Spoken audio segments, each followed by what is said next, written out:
నాకు ప్రకాశం జిల్లా అంటే గుర్తుకొచ్చేది ఆంధ్ర కేసరి శ్రీ టంగుటూరి ప్రకాశం పంతులు.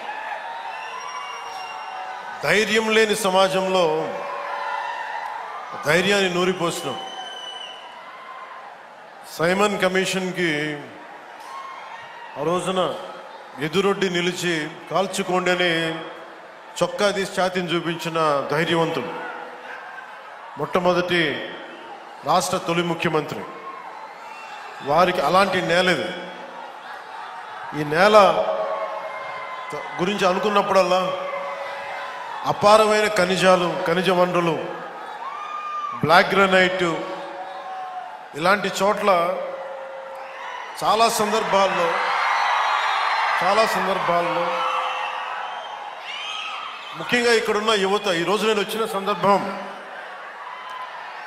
జేజేఎం కావచ్చు, కానీ ఇక్కడున్న యువతలో ఉన్న వేదన, కోపం, బాధ, ఆంధ్రప్రదేశ్లోనే మా ప్రకాశం జిల్లా ఇంత నిర్లక్ష్యానికి ఎందుకు గురి కాబడింది, దశాబ్దాలుగా ఉన్న వెలుగొండ ప్రాజెక్టు ఎందుకు చేయలేకపోయారు, పరిశ్రమలు పక్కన పెట్టండి, ఇంత ఉపాధి అవకాశాలు మాకు ఎందుకు కల్పించలేకపోయారు, ఊళ్ళు ఖాళీ అయిపోతూ ఉన్నాయి, వలసలకి మేము వేరే ప్రాంతాలకు వెళ్ళాల్సి వస్తుంది.